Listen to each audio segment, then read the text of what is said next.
Welcome back to the Unboxed broadcast. Today, Dr. Davis and I have a conversation with Jules Kelty, Executive Director of the Focus Points Family Resource Center in Denver, Colorado. We'll talk about her leadership journey and also have a conversation on how leaders can best create a healthy workplace environment. We're excited you're here. We're ready to dive in. So stick around as we help you unbox the power and potential of your leadership. I'm Dr. Robert Davis, family life educator and leadership coach. This is my co-host, R.P. Soriano. Soriano attended Johns Hopkins Carey Business School, worked in the financial industry, and was an international consultant before partnering with me to launch Unboxed to Lead. Me? Well, I worked for over 20 years as a senior pastor and a community organizer. Then I retired and started a leaders peer support community called Unboxed to Lead. Soriano and I have been friends since the early 90s, and with our varied experiences and expertise, we help leaders reach the next level in their leadership. So join us for the next few moments as we unbox the power and the potential of your relationships, your leadership, and your life.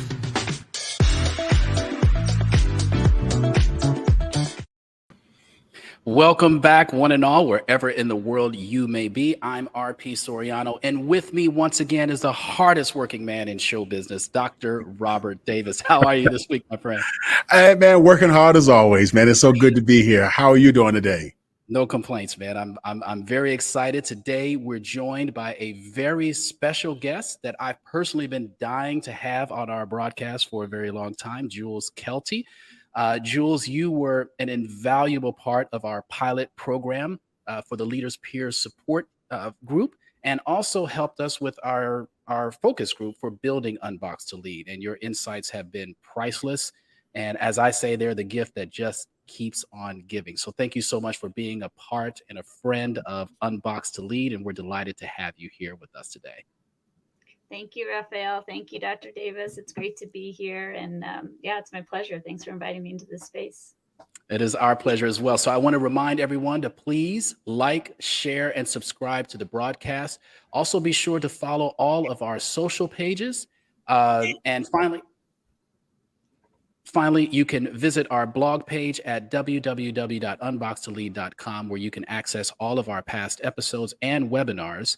And you can also sign up for our newsletter, where you'll never miss out on any of our content, and you can get special access to offers that we may provide for our services. Before we dive in, I'm going to do a quick debrief of our show from last week, where we discussed the topic of mastering effective leadership communication. Robert, you took us through 6 skill sets that are needed for a leader to be effective in this area. All 6 were dynamic. They were great.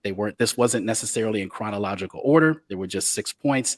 And my biggest takeaway came from this 6 skill set that you brought out when it comes to managing effective leadership communication. And there are 2 things that resonated with me personally, though, that skill set. So let me just say what that is before I get into those things. So you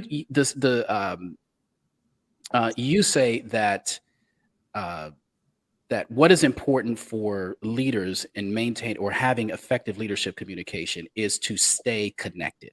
You say leaders should stay connected with people who are emotional and reactive. We kind of call them toxic for short. You say that they should stay connected to people who disagree with them. And C, you say that leaders stay connected with people who gossip about them as well. So this resonates with me because I've been on both sides of this. And so it's very close to home for me, number one. And number two, I personally am constantly hearing from the leaders that I engage with how they feel trapped when dealing with difficult team members, particularly those difficult people who tend to be the most immature, that they're just allowed to behave the way that they do without any consequence, seemingly. No one wants to deal with those individuals, and no one really has the skills to be able to do so. And so the leaders that I speak to about this issue feel that their only option is to cut off, avoid, ignore, possibly do some of those other things that you talked about, gossiping, feeling just being disagreeable just to be disagreeable because they don't like what's happening. So I want to open this up and ask you to talk briefly about what it means to maintain contact and give those despondent leaders out there some hope when it comes to this issue. And I also want to open this up and bring our guest into this conversation as well and hear your perspective on this, Jules. I'm sure you have some nuggets that you can share with us on this issue. And so we'll kick off our interview from there. Yeah, as you mentioned, Raphael, one of the easiest things to do, and unfortunately, so many organizations do this, and that is to organize yourself to accommodate or organize the relationships and the organization to accommodate the most immature, the most recalcitrant, the most reactive among the group. And by staying in contact with everyone, the toxic person, the person who disagrees with you, as well as the person who gossips about you, what that allows you to do, and I want to make sure there's a big difference between people who disagree with you and those who are toxic or who may be gossiping about you. Those are different worlds. But just start with the toxic and those who are gossiping about you.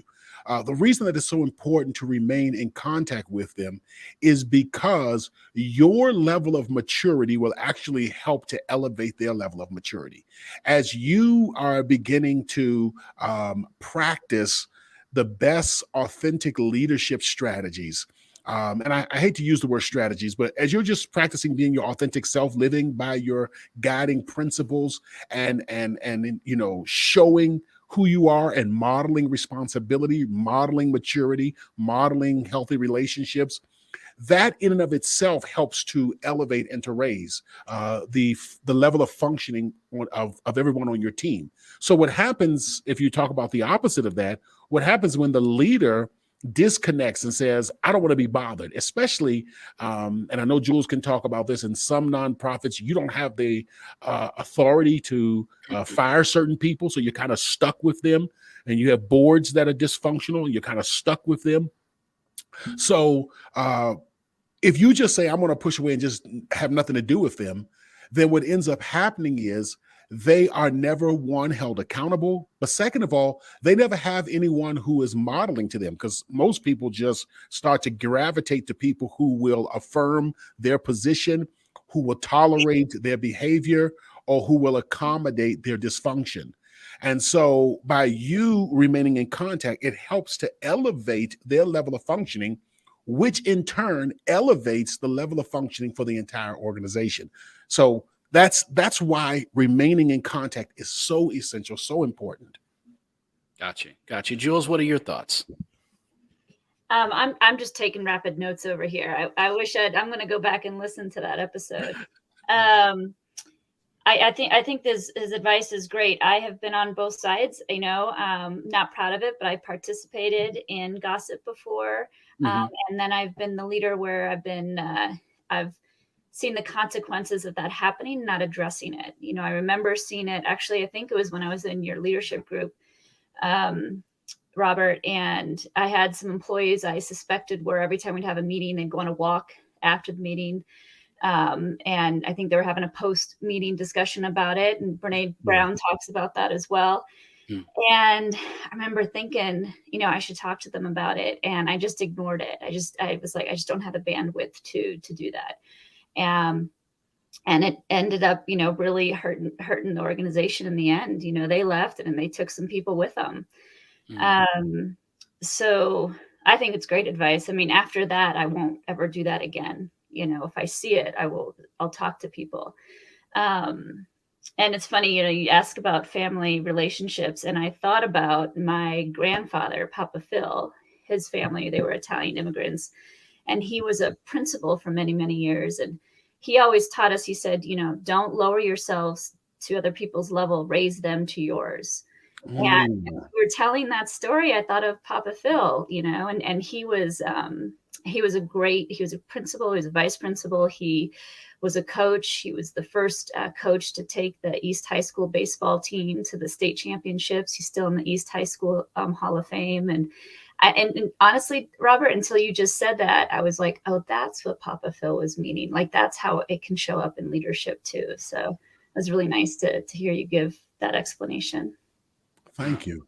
Yeah. Very good. Very good. Yeah, I think, and when I was hearing you talk about that, Robert, all I kept hearing ringing in my head was be the adult in the room, be the Yeah. adult in the room. And I think the challenge is, I think people throw that phrase around, but many of us actually have not really been taught how to develop the skill set to be the adult in the room. A lot of Mhm. times we think that we just we just kind of imagine what that looks like, but we don't necessarily understand the skills needed to be able to do that. Mhm. Yeah. Mhm. And that is so true. You're on mute, Raphael. You're sounding wonderful, but you're Sorry on about mute. that. Sorry about that. Thank you both for that insight. If you're joining us today and you missed the episode on mastering effective leadership communication, be sure to visit our website, www.unboxedtolead.com. You can go to our blog page and you'll find all those previous broadcasts there. Okay, so let's continue our conversation with Jules Kelty. Robert, why don't you introduce our guest and start our interview from there?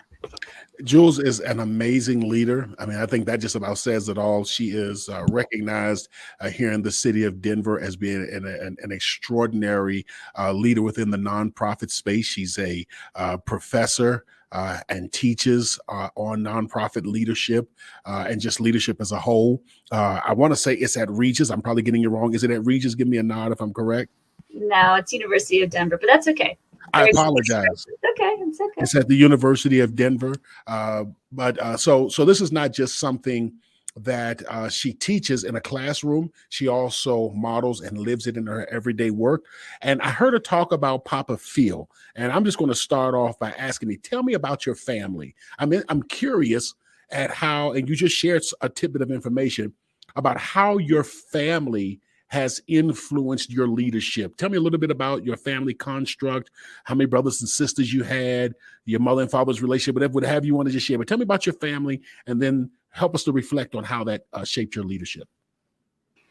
So yeah, my family, I went back to my grandparents. So my grandfather on my mother's side was an immigrant from Germany. My grandfather on my father's side was an immigrant from Italy. My parents grew up in Illinois and Colorado, respectively. And then they got married 1969 and joined the Peace Corps and went to Sierra Leone in West Africa. And it was there that they really started their careers. They lived there for about 20 years and had myself and my two younger brothers. I grew up in West Africa from ages 0 to 12, or 6 weeks old to 12. And so I grew up on a different continent than the rest of my extended family. So I would see my grandparents and aunts and uncles and cousins once a year in the summertime until we moved back to the States. I had each of my parents were from families with 3 siblings. So I had aunts and uncles, from both sides. And the women in my family were very, very strong. And I'm still very close with many of my aunts and even my uncle. So when did you come back? When did you come back to the States from, I believe you said Sierra Leone, right? So after Sierra Leone, they went and got their master's degrees and then had me, and we moved to Bamako, Mali until I was about 5. And then we moved to Niamey, Niger from ages 6 to 12. And then we moved from Niger to Arkansas. So I have my book title, From Africa to Arkansas. Wow. Yeah, it was very unique, very different. And so I was 12 years old. I was in the 6th grade, I think, and really formative time. No, actually, I was in the 7th grade. Yeah, I was in the 7th grade when we came back. Mm-hmm. How do you think that experience in Africa influenced the leader who you are today? What did you learn in Africa? I know I talk about family, but I'm curious, what did you learn being in Africa that helped your leadership today? I mean, there's so much. I think from an early age, I understood the dynamics of being an insider and an outsider. So when you're the foreigner living overseas, that was my home, was Africa, but I was not African. I was American, carrying an American passport. but like culturally, I was this blend. And then when I moved to Arkansas, I was not American. I didn't know how to be an American really. And so had to kind of, I thought America was McDonald's and Disneyland. And then I got to see everybody, once a year. So I was disappointed when my parents told me I had to go to school when that started.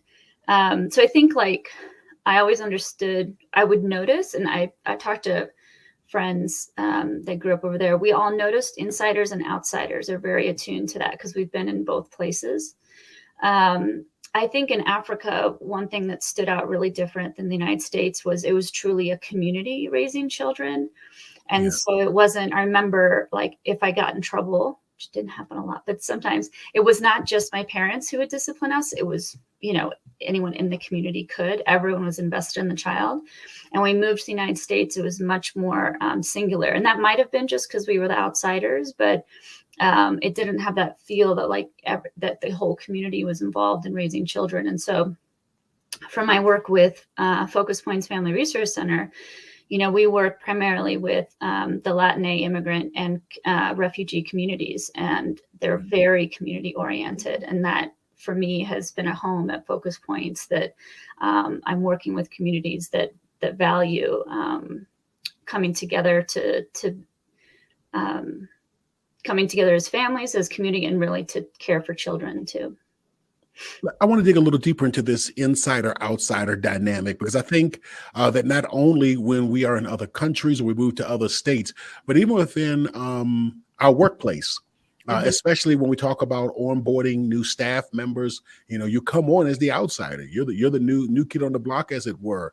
How has that experience helped you to manage the dynamics, that insider-outsider dynamic within your organization and just within your leadership as a whole? I mean, I think I'm still learning about that.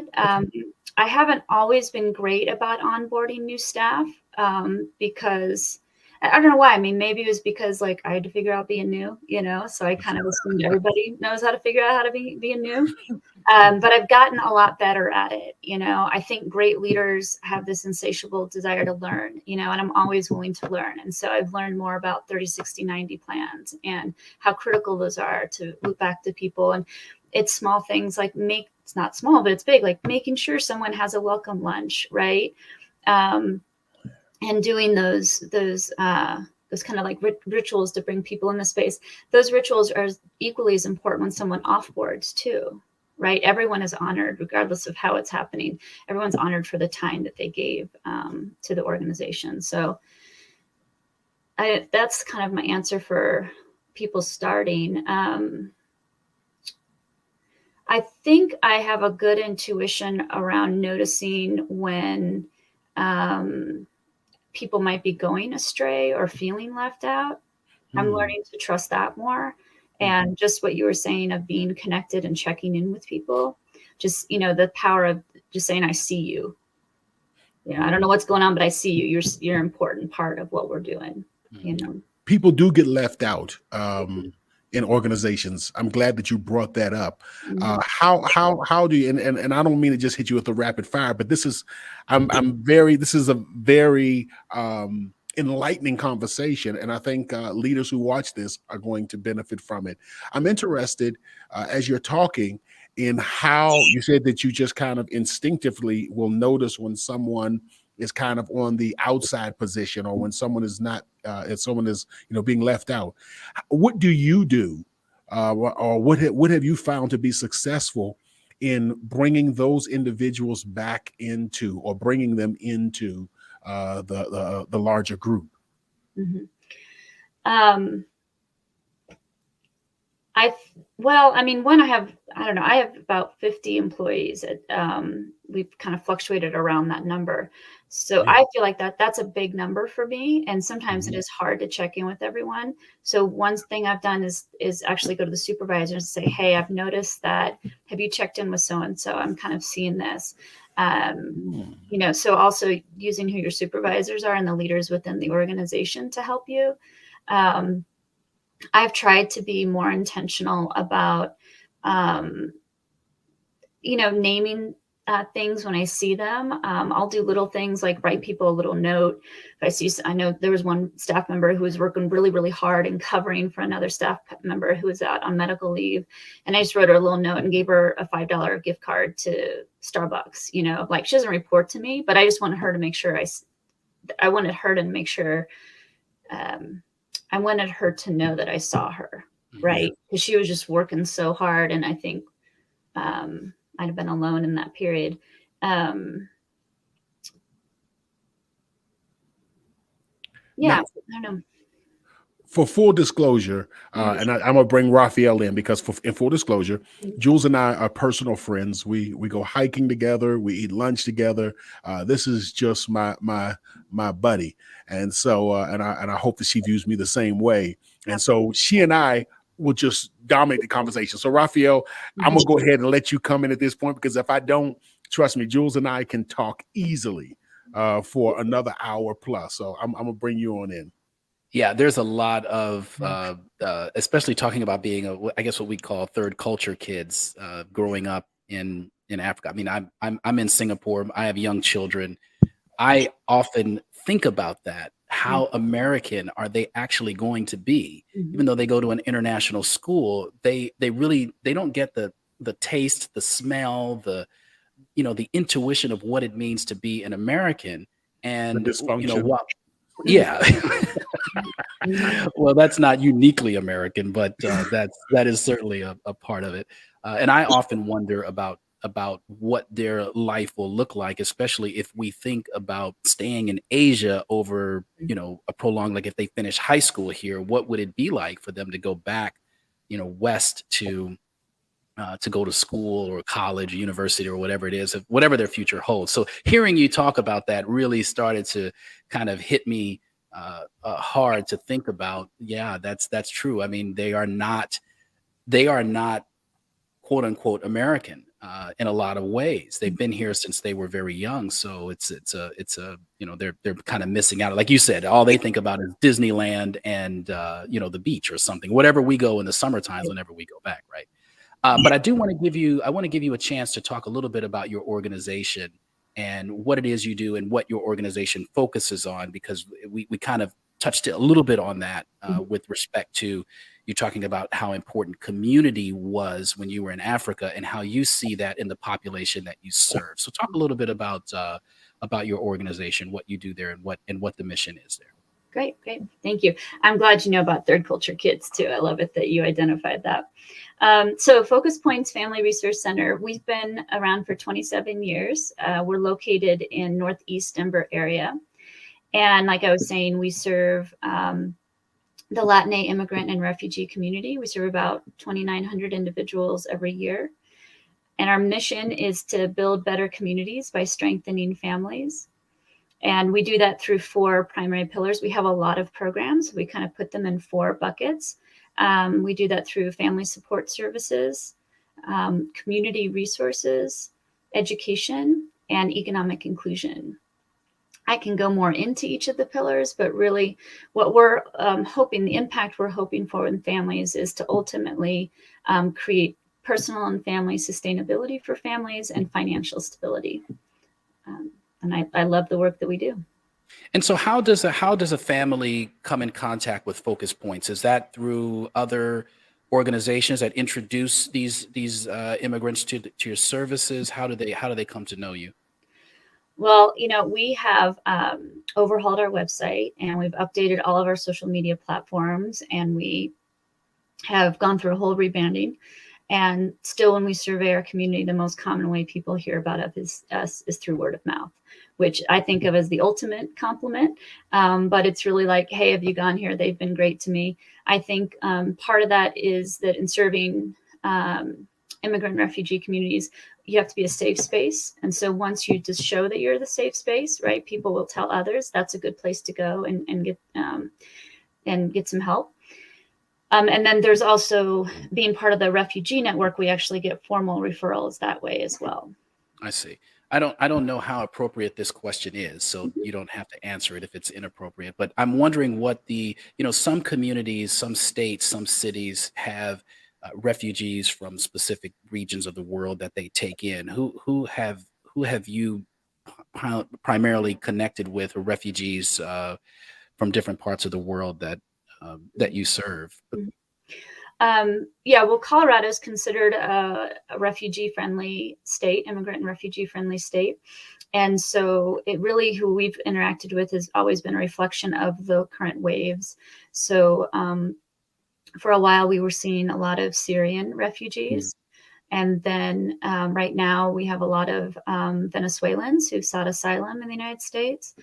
And we have many Afghan students that are on the wait list of our adult English classes. It'll be interesting to see if we see anyone from Ukraine. But yeah, overall, when we see pockets of, more concentrated numbers, that they're usually following whatever political turmoil you've seen. Refugee isn't the largest group that we serve. It's more general immigrant population is really who it is. Most of who we serve are from Central America. We also have some immigrants from Africa too. So. It's great to know that there's an organization like yours out there serving this part of the community. I think a lot of times we hear so much noise around these groups. I mean, they're sensitive groups, and they are a lot of times politicized or made to be kind of, the boogeyman, coming into the country for whatever reasons. But the fact that you are in a state that is friendly and to refugees, and making that distinction about what a refugee is, and the help, and what the needs that they have. It's good to know that Focus Points is out there making a difference. Jules, can you talk a little bit about a leader or someone in your life who has inspired you, continues to inspire you, and motivate you, things that you take from a specific leader that we all may know or may not know, that has had an influence in your life? I mean, I was thinking about that beforehand, and my first answer is always my mother. And she's just amazing. She literally, no matter where we were in the world, she figured out a way to emerge as a leader. She was tapped on the shoulder, hey, will you do this? Will you do this? And, when we came back to the United States, she started out, I think, as an assistant. And by the end of her career, she was at the University of Arkansas. And by the end of that, she was assistant vice chancellor of student affairs. She just kind of kept growing her career and was president of many boards in the community. So she's the first person that comes to mind. When you were speaking, though, I thought of Papa Phil, my grandfather. So I think there's those influences. And then Robert, I don't know if you remember when we were I did one of Robert's ED support groups or ED mentoring groups. And he had us identify, our dreams or something. And I said, Michelle Obama, that's someone who I would really love to meet someday. And I keep putting it out there, maybe someday that'll happen. But she strikes me as a pretty amazing woman. I like how she seems to have a nice balance of really being strong in a room and yet being incredibly compassionate and enrolling to people. And I think she's brilliant as well. Any work that she's involved in seems to do quite well. So I would just love to pick her brain of how she navigates everything, how she stays composed. Yeah, you and half of the entire world would love that. The Obamas came to Singapore. I believe it must have been the early part of 2019, because we moved here in 2019. So before COVID, they were here, and we opted to go see President Obama. But after then, he was great. But that's who you always see, and that was kind of the low hanging fruit. And we could have gone to see Mrs. Obama, and we just couldn't make it work. But my wife and I both were kicking ourselves that we didn't go see her. And there's a whole lot of reasons why. To hear you say that your mom was inspired you as a leader makes me think about my girls and the way that they view their mother. We're here in Singapore because of her job. She was asked to come here and to start the Asia division, to lead it and to grow it. And I'm always very intentional about making sure that our daughters understand and know why we're here, and understanding the impact that their mom is having. Because while it's good, I think, to have leaders that inspire us, if you can have a family member that inspires your leadership, I think that is the most incredible resource to have, because you have someone there constantly that you can access and that can help you grow in, as subconsciously or consciously. So it's very touching to hear you talk about your mother that way. It actually literally brought tears to my eyes thinking about my daughters and Yeah. and how they would hopefully view their mom. Yeah. When I was in the 4th grade, someone asked me what I wanted to be when I grew up, and I wrote this whole essay. And we went through a small international school, and so oftentimes, other parents had to be teachers at the school, and so my mother was always also a teacher at the school. And my teacher took this essay to my mom, and the whole essay was written basically my mom's life outlined. That was who I wanted to be when I grew up. It's very sweet. Wow. So, but President Obama was a third culture kid. When he came to office, we were like, oh my gosh, we were so excited within our Yeah, his life in Indonesia and all of that. Yeah, it really. I think he's great because he has Michelle. If you really look at his story, she was this guide within it. And when you're talking about family, they had her mother live with them, didn't they? To raise. She did. Yeah. She moved to the White House. And you talk about, they're just so intentional about bringing family members in. I thought that was a really smart move by them to bring them on and to keep the children, Yeah, very important. So. Jules, do you feel comfortable talking about a personal life obstacle that you've overcome and how you feel that might have informed your leadership or made you a better leader? Yeah, that was the hardest question to think through. It was, I did put down some notes before this.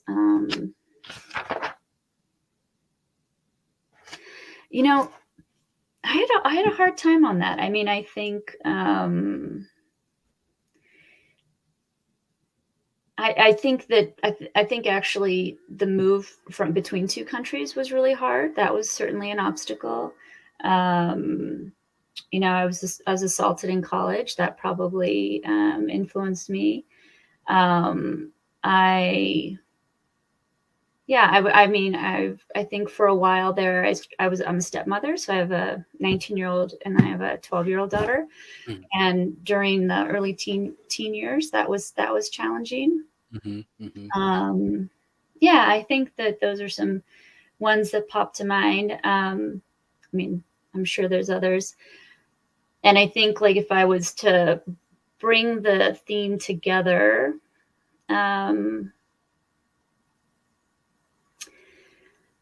I would say that one thing that got me through everything was seeking resources. So, like, when I needed help, asking for help and bringing and getting some help. And so I do think that's key in leadership, right? Like, we cannot do this work on our own. And we have to seek out resources, to seek out support, to let others know when we're having a hard time. And I think when you go through that personally, it can be so painful, but if you can endure that, you can endure it professionally, right? Within that leadership space. And so, I would say knowing how to tap into resources and help to get you through is a transferable part of that. Can I jump in here and just throw in a public service announcement? I'm probably going to butcher this, but I hope that the spirit of it comes across. You mentioned just a moment ago that while you were in college, you were assaulted. And I just want to pause for a moment, because unfortunately, that's just too common of an occurrence. And I just want to tell any woman that is watching this, any girl or young lady who's watching this who may have experienced an assault, first and foremost, you're not alone. That's unfortunate that so many others have had to experience what you have experienced. But I do want you to know that you're not alone, that your story, your voice, and your experience is important, and you have the right to tell it. And whoever has assaulted or done anything to you should be held responsible. I just want to make sure that we just push that in there. Because I want to make sure that every woman who's watching this knows that. And I hope I wasn't insensitive and I didn't butcher that, but I hope I got the message across. Oh, thank you for saying that. You always make me cry, so I'll leave it there. But thanks for saying that. Yeah, Thank you thanks, for Robert. sharing. I'm glad we didn't gloss over that. And as you were saying that, Robert, I was thinking also about the men out there who are young men who are in college. Just remember, your actions have consequences. The Yeah. things you do impact people for their entire lives. It's not just something that you can do and think that, it has no consequence. So think about your sisters, your mom, your aunts when you're dealing with and engaging with women. Uh, there just needs to be universal respect. When in these situations. So I'm glad Exactly. that and you know what, the other thing is too, I think we've talked about this, Robert. I better not start quoting statistics, because if I start doing anything with numbers, it all goes to pot. The overwhelming majority of our interviews have been with women leaders, and Yes. I found myself being so enriched. I'm definitely a little more. I think sensitive to that because of my wife and two daughters, so I'm always wanting to get more of that perspective. Not that I don't get enough women's perspective in my life, but it's usually a lot of, yelling at me for not doing this and complaining about me for being just a useless man in, in my family. But so we always are enriched by our women leaders, and so that's I think that's part of what we want to put out there with this broadcast, is to constantly get the perspective of women leadership, out there, in the world. So let's see here. Let me I do. would just add, like, that those are that is true, and there's a lot of in my case, there's still a lot of great guys out there too, as you Yeah. shown, and it's not completely one-sided, even we can go into kind of some leadership values I have, but one of my core beliefs is that everybody at their core is kind, that as human beings, we seek kindness and we seek to receive kindness. And I really believe that. I think you could find anyone, and you could, if you really dug deep enough, there would be that.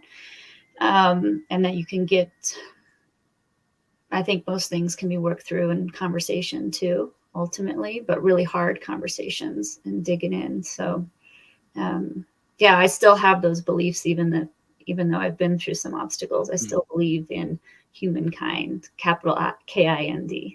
That's important. That's important.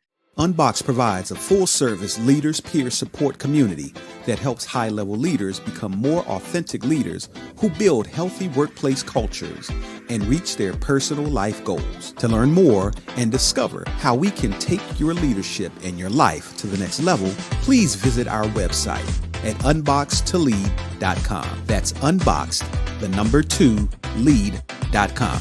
Again, that's unboxed, 2lead.com.